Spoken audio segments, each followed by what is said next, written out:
नमस्कार। आज हम पढ़ेंगे फाहियान की भारत यात्रा के बारे में। फाहियान एक चीनी यात्री था जो कि 399 ईस्वी से 411 ईस्वी में भारत आया। ये चंद्रगुप्त विक्रमादित्य के शासनकाल में भारत आया था और इसका जो मूल नाम था फाहियान का वो कुग था। जब वो 3 साल का था तब उसने जब उसे बौद्ध धर्म ग्रहण करवा दिया। उसका धार्मिक नाम फाहियान था और वैसे उसका मूल नाम कुक था। तो फाहियान का अर्थ होता है धर्म प्रकाश। 65 वर्ष की उम्र में 399 ईस्वी में अपने ये 4 साथियों के साथ चीन के चांगन स्थान से उसने स्थल मार्ग से अपनी यात्रा शुरू की और 405 ईस्वी में ये भारत आया। 411 ईस्वी में वह समुद्री मार्ग से वापस स्वदेश लौट गया। तो फाहियान का भारत आने का जो मुख्य उद्देश्य है वो उन बौद्ध ग्रंथों की प्राप्ति था जो चीन में पूर्णतः लुप्त हो गए थे। इन 12 वर्षों में वह 6 वर्ष तक तो भ्रमण करता रहा और अनेक देशों में गया और बाकी जो 6 वर्ष थे उसने भारत में अध्ययन करने में व्यतीत किए। उसमें से 3 वर्ष वो पाटलिपुत्र में रहा। फाहियान अपनी यात्रा में धार्मिक ग्रंथों के प्रति इतना आकर्षित और उनके अध्ययन में व्यस्त था कि उसने अपने विस्तृत लेखों में कहीं भी तत्कालीन शासक चंद्रगुप्त द्वितीय का उल्लेख नहीं किया है।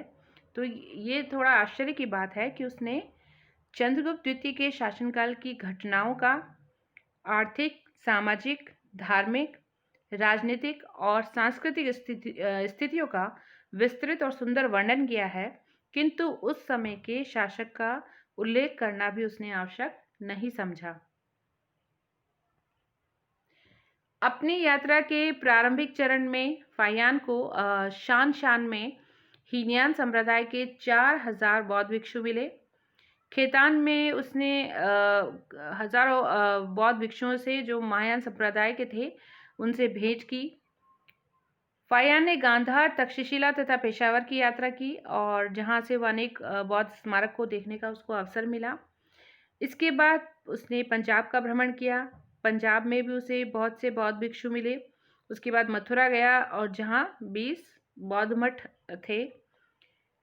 फाहियान मध्य राज्य यानी बीच वाला हिस्सा मालवा भी गया। उसके बाद कन्नौज और श्रावस्ती गया। श्रावस्ती में भी उसे अनेक बौद्ध भवन मिले। फाहियान ने बौद्ध तीर्थ स्थलों कपिलवस्तु, गया, सारनाथ, कुशीनगर, वैशाली, पाटलिपुत्र, नालंदा और राजगृह की यात्रा की। चंद्रगुप्त द्वितीय की राजधानी पाटलिपुत्र में 3 वर्ष तक उसने संस्कृत बोलने, लिखने और धार्मिक ग्रंथों की प्रतिलिपि तैयार करने में लगाए। अंत में ताम्रलिप्ति यानी बंगाल बंदरगाह से जहाज में सवार होकर वो श्रीलंका गया और लंका में उसने फिर 2 वर्ष व्यतीत किए और फिर इसके बाद लंका से वह जावा और सुमात्रा होता हुआ अपने देश चीन लौट गया। फाहियान ने तत्कालीन भारत का बहुत सुंदर और सुखद तरीके से चित्रण किया, प्रस्तुत किया, वर्णन किया है। फाहियान ने मथुरा के दक्षिण के क्षेत्र को मध्य देश यानी मालवा कहा है। मालवा को मध्य देश कहा है और मध्य देश में ब्राह्मण धर्म की प्रधानता थी, ऐसा फाहियान लिखते हैं।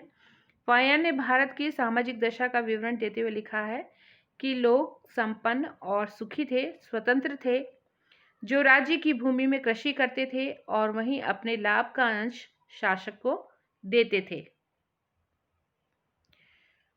अपराध कम होते थे, ऐसा फाहियान ने लिखा। दंड व्यवस्था कठोर नहीं थी। बार बार अपराध करने पर हाथ काटने का दंड दिया जाता था। सामान्य रूप से आर्थिक दंड की व्यवस्था की जाती थी। सामान्य जनता जीवों पर दया करती थी। मादक द्रव्यों का सेवन नहीं करती थी। प्याज और लहसुन का प्रयोग भी नहीं होता था।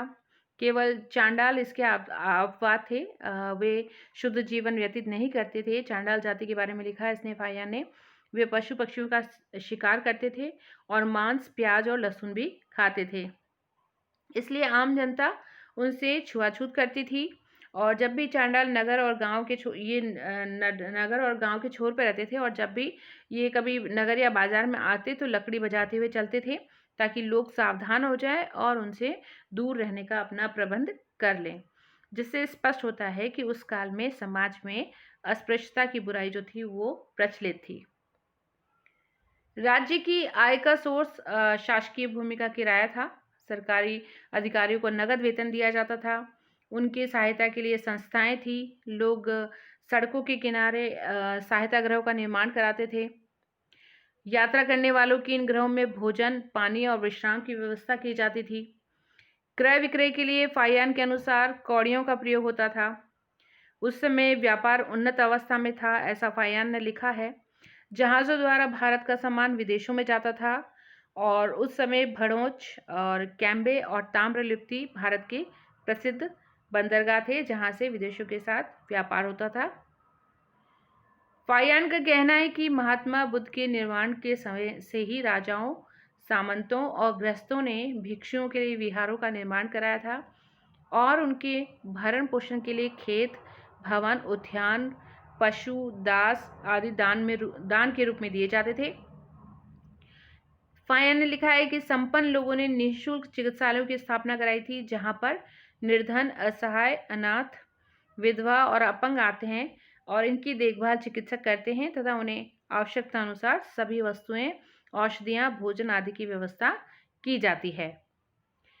फाहियान पाटलिपुत्र नगर से भी बहुत अधिक प्रभावित हुआ। उसकी दृष्टि में इस नगर के भव्य भवनों का निर्माण मनुष्य ने नहीं, अभी देवताओं ने किया होगा। इस तरीके से उसको पाटलिपुत्र में जिस तरीके से महलों का निर्माण हो रखा था, भव्य महलों का निर्माण हो रखा था, तो उसके लिए उसने ये वर्णन किया है कि ऐसा लगता है इन भव्य भवनों का निर्माण मनुष्य ने नहीं करके देवता ने किया होगा।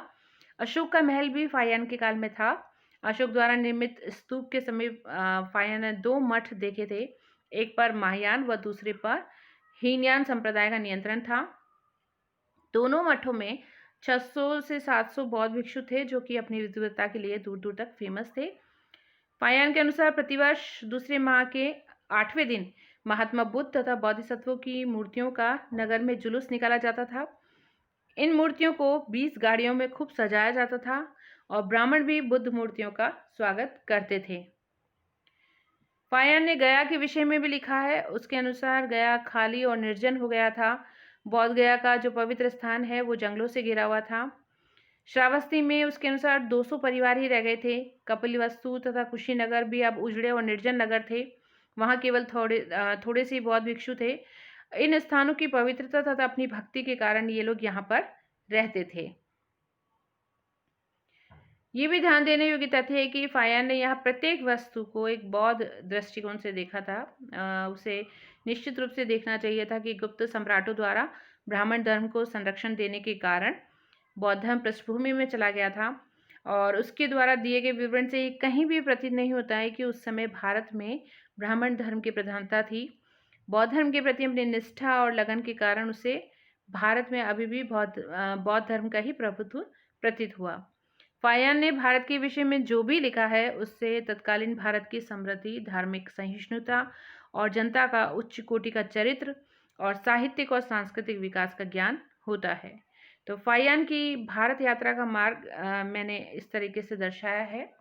सबसे पहले फाहियान शान से चला, उसके बाद कर शहर होता हुआ खोतान, खोतान से काशगर, पुष्कलावती, तक्षशिला होता हुआ कन्नौज पहुंचा, तक्षशिला से होता हुआ पुष्पपुर पहुंचा, पुष्पपुर से नगर देश और नगर देश से पंजाब, फिर मथुरा, संकाशी होता हुआ कन्नौज, कन्नौज से फिर साकेत, फिर श्रावस्ती, श्रावस्ती के बाद कपिलवस्तु, कुशीनगर, वैशाली होता हुआ पाटलिपुत्र पहुंचा, पाटलिपुत्र से फिर वह नालंदा गया, नालंदा से राजगृह, बौद्ध गया, अगेन फिर पाटलिपुत्र आया, क्योंकि मैंने आपको बताया था कि वो पाटलिपुत्र में 3 साल रहा। उसके बाद वाराणसी और फिर से पाटलिपुत्र और पाटलिपुत्र के बाद चंपा, ताम्रलिप्ति होता हुआ लंका, जावा और सुमात्रा होता हुआ वापस अपने स्वदेश यानी चीन लौट गया।